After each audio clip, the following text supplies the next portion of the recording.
Ah.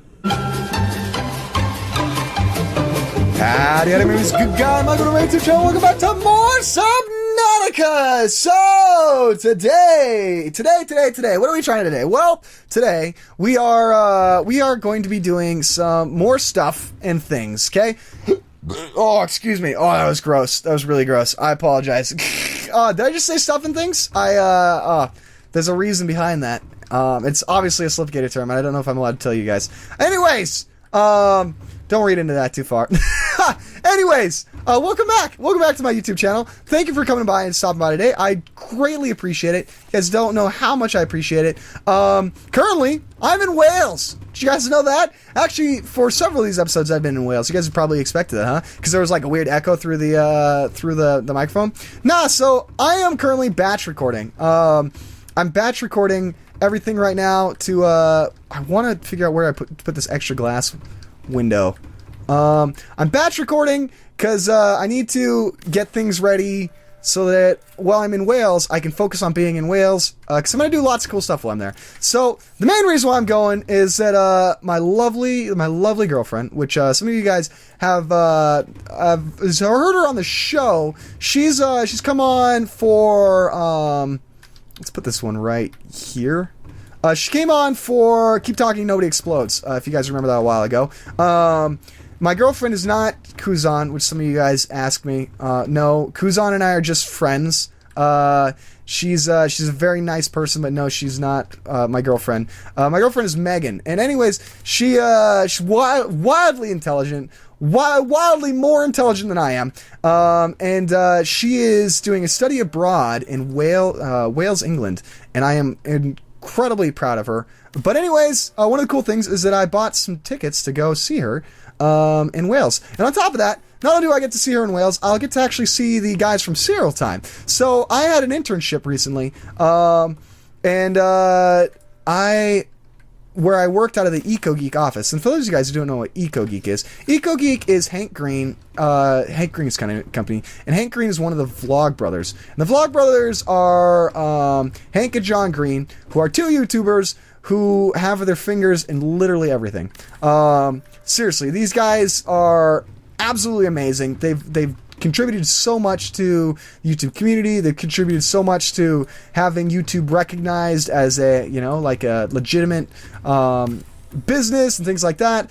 But I had the pleasure of working in their office and being the social media manager for Serial Time, which is like a morning talk show that was, funded by EcoGeek. So they're based out of the UK.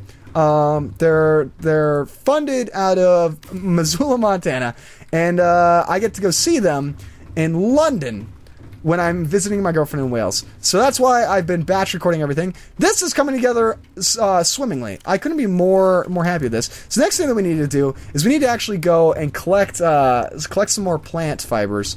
And the only place to get the plant fibers for those are not plant fibers, some tropical plants. Now we have these hanging plants, and we do have one vegetable in here somewhere, but I want like a ton of stuff. I want these boxes to look freaking amazing. So what we're gonna do is we're gonna drop our Sea Glide, and we're gonna plant one of these, so when we get back it'll be all planted. And then we're gonna take the sea moth over to the floating island and deposit all that sort of stuff. Okay, good deal. We got one vegetable growing. Okay.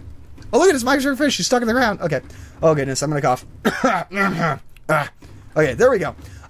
Anyways, I'm getting a little bit sick, which is not good, because I get to head on like the trip of a lifetime here in a week, and I definitely don't want to be sick for that.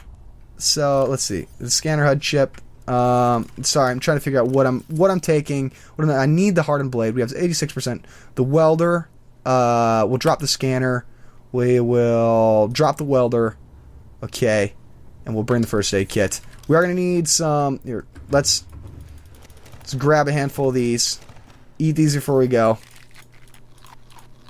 Splendid. Okay. Do we have any water left? We do. And we'll eat vegetables while we're on the island. Okay? Alright. Oh, what am I doing? I have a moon pool bay. But anyways, I had another lesson I wanted to share with you guys, or something about my life. Oh, I forgot. I forgot that the Samwise was all that colored like that. Oh, it's fantastic. I should probably put an extra carrying doors on those, but I'm not gonna. So anyways, I wanted to... Oh. We're getting it's a little bit harder to get out of our base than it used to be. Okay, so anyways, I had some more stuff that I wanted to share with you guys, but I'm trying to think of what it was. It was something more to do with Louis C.K. Because he's my personal hero, and I just find him hilarious. Even though he's a little bit more crude than I would ever, try and have on my channel. But I think it was, growing as a person and challenging yourself. That's, oh, no way! Are you freaking kidding me?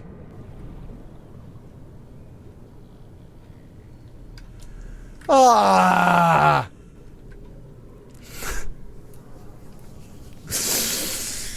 Oh my goodness, guys. Unfreaking believable.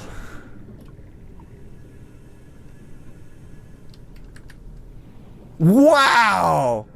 All it took was one mushroom to destroy my... I am without words. Oh my goodness. Okay, so what sort of resources does it take to build a sea moth again? Freaking heck. Okay, titanium ingot, a power cell, 2 glass, and a lubricant. Okay, we have all that stuff. Except for the glass and the lubricant. Unflippin' believable. I'm so incredibly mad. Well, there goes my episode idea for the day. Anyways, I guess we have to change to, let's grab those, because we need to start packing up these, because I do want to make an aquarium full of dangerous creatures. Goodness. Unbelievable, guys. Unfreaking believable.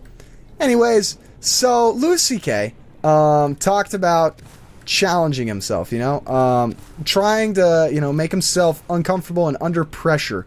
And that, I was watching basically like 10 rules of Louis C.K., 10 rules for success. And I watch this occasionally because it's, here's the thing, right?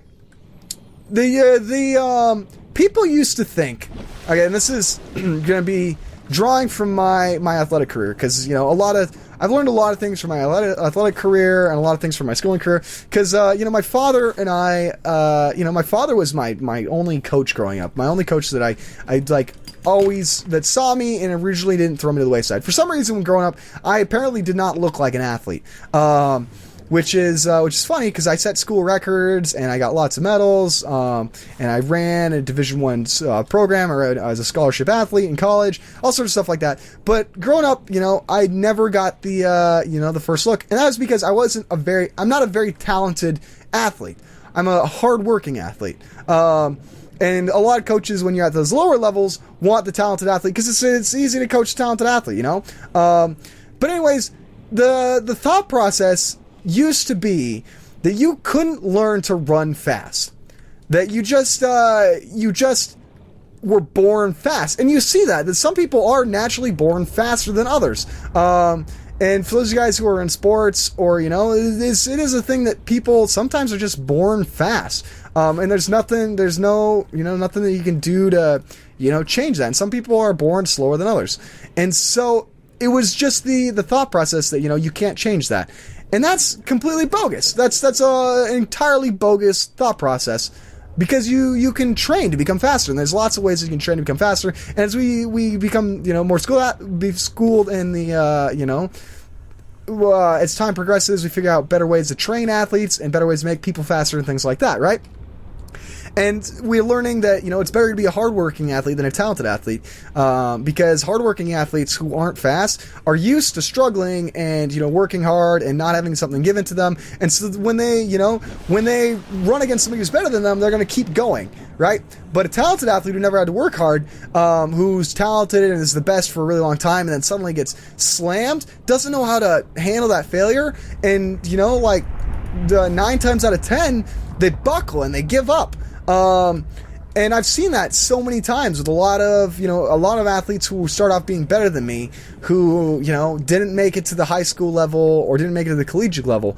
And it's because, they just weren't used to running against people who were better than them. So when they finally weren't the best, naturally, they collapsed. But we're learning that the same thing is true for being funny. People used to hold the conception that you were either funny or you weren't. That there wasn't that some people are just naturally clever.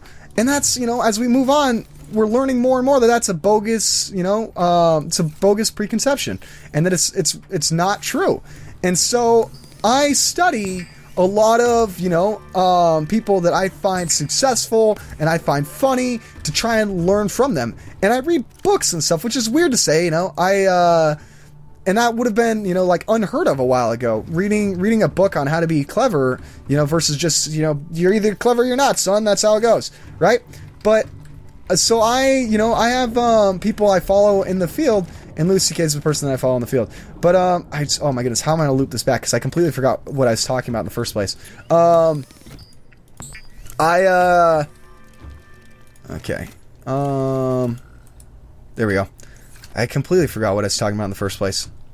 Being funny, Louis C.K. is my hero. What else was it? I can't remember. It was going to come full circle. There was a reason why I was saying all that stuff. I need a power cell for my, I'm trying to, by the way, guys, what I'm doing right now is I'm trying to rebuild the sea moths so that we can go to the floating island, so we can get the vegetable samples, so we can finish out our green track. Although, it might have been quicker just to take the USS Baby back. I was going to say, I couldn't 100% remember its name. Okay, so we're looking for power cell. There we go. Good deal. So I learned from Louis C.K. a lot. And I try and watch what he's saying and stuff like that. But he's saying that is pressure, okay? And he said that he performed best under pressure and when he obligated himself to do things. And that's really what I'm finding now, is that I am, it's this time crunch that I put on myself to have content ready for the time that I'm going to be gone in Wales has made me a better creator and has made me a more consistent creator on top. Okay, so we learned the lesson that we don't need to run in those mushrooms. It's made me a more consistent creator. And so I challenge you guys to go and, if you want to do something, challenge yourself in a way like that, try and find some impossible or Herculean task and try and achieve it, and that's really what I've done with my YouTube channel recently, and it's been helpful. I really liked it, and especially considering someday I want to do this as a career. And so if I do want to do this as a career, I need to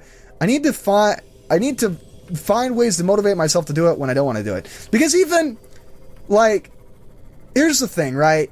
Everybody wants to have the dream job where they're like, I want the dream job where I show up to work every day with a smile on my face.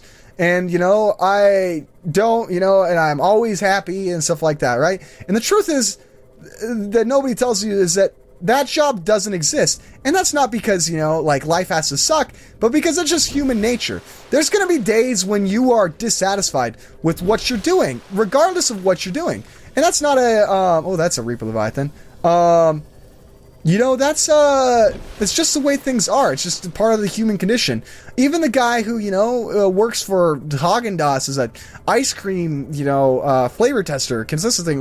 Whereas all he does is he eats ice cream and then checks the box if it tasted good, checks the box if it tasted bad, right? Even some days he wakes up and goes, God, I want to do this. And so it's weird to hit that point while I'm playing video games, right? Like I'm doing what I want to do as a dream job, right? Like, make no mistake, if I could do YouTube for a living, it's my dream job.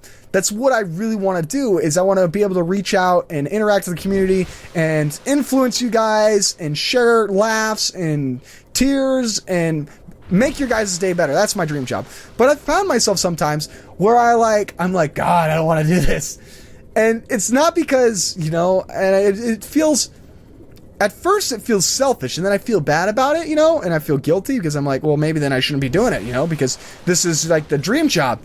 But then I realized that it has nothing to do with, what I'm doing. It just has to do with the human condition. And there's way more days when I'm super pumped about what I'm doing, and I get way more fulfillment out of doing this than I do other things. And so, it's, that's, something that I had to learn to come to terms with, and making myself uncomfortable, and then being comfortable with making myself uncomfortable, like putting myself in weird situations, because pressure helps you grow. And that's, that's something I definitely know, because I'm definitely more of, when I look at myself, I'm definitely more of a pressure cooker. That was a term that they used to give to me back when I used to play football. Let's go ahead and grab 2 of these. Or can we grab... Pardon me. We want like every plant species on this rock. I was a pressure cooker because I, when, the game was on the line, I responded well. And so I never really thought to apply that to my, my professional life or my entertainment life. But, there's lots of things that I'm learning, because it's like anything, that's why, like Will Smith, his kids do movie stuff. It's because he was can we actually eat these? Oh, we actually gain health from that. Check that out. I had no clue that the bulbo tree was a health thing. Otherwise, I would have been farming this. It's like why actors' kids do movies. Because they just grew up in the family, and that's, what their parents know. My father was a borderline Olympic gymnast, was a very accomplished athlete and a very good athlete. And so we grew up doing sports together. My brother and I, we grew up doing sports. And so I just never assumed that there would be crossover to other things in life. But I'm coming to learn that, a hard work transfers over to anything that you want to do, It's there really is a universal language of working hard. And sometimes you get lucky and sometimes you don't, and learning to, grit your teeth and deal with the bad, there's a lot of respect to be had in that. And I'm learning that now. So that's very, I don't know, roundabout way. I've gotten lots of sweeping proclamations. I'm kind of bad at that, but I don't know. These are all different things that I'm dealing with in my life right now, and I enjoy getting to share those with you guys, because sometimes, most of the times, you guys are like, yeah, like, again, Mike, I understand that. Like, I really feel you, and I think that's because, I don't know. There's a bigger underlying issue, right? It's because a lot of the people watching this are from the millennials generation, and that's my generation. Granted, I kind of fall in a weird middle gap, because like I remember I'm technically older than the internet, only by like a year, and so I remember back on the internet, was something that was like on my dad's computer, and then my dad used it for like business, but beyond that, not really. So I didn't grow up with constant TV and stuff like that, and, or constant internet and things like that, but I definitely had it for a large portion of my life, and I'm very familiar with it. I grew up with computers and things like that, and video games, so I'm definitely a millennial, and our generation is a very, like, a weird, misunderstood generation. Our generation gets a lot of crap. The millennials get peed all over and crapped all over in popular media and stuff like that. It's trendy to point and laugh at millennials and look at their selfies and stuff like that. Blah, blah, blah, blah. And it's funny because these people are smearing an entire generation because they're afraid of them. They're terrified because we're so adept with the next line of technology and the next series of problems that are going to face our nation as a whole. And those people are scared of those. And so it's easier to point and laugh at us because we're kids still. We're kids. And never before has a generation been so diligently documented. And And so when the generations before us were out there making jackals of themselves and drinking and, you know, smoking dope and doing stupid stuff and committing crimes and, you know, falling flat on their faces and learning the hard way, they weren't recording themselves. And so they like to, there's little evidence beyond the people who, you know, are in prison. And that's, you know, that's, they like to, you know, point at us and be like, look at how stupid this generation is. I'm like, no, we're not. We're the same as every generation before us. We're kids and we're learning, you know. The difference is that there's just cameras now, and so it's easier to see that versus back in your day when you didn't have that. So, you know, you guys, you know, went out and beat up a homeless person. There was no record of it. And you know, there was. And in my opinion, I think that the generation before us were probably worse because you hear about these horrible things that they got away with. Well, now, you know, the people, they commit stuff like that and they don't get away with it anymore because there is such a visual record of it. So that's kind of my soapbox for a second. And that's why I think that a lot of things that I say, like, resonate with you guys. And I really appreciate that. You know, it's cool to meet a community that, you know, it's, you know, is that, like, feels me and understands me, and, you know, understands which direction the, you know, the future's going. But I am a visionary. Anyways, like, not a visionary like I'm a great person, but I'm definitely, like, I'm always looking to the future. So, anyways, thanks for watching, guys. I hope you enjoyed. If you did, hit that like button. Next episode, we're gonna make our green room great and green, and it's gonna be amazing. You guys, keep you guys, and I'll see you in the next one. Take it easy. Bye!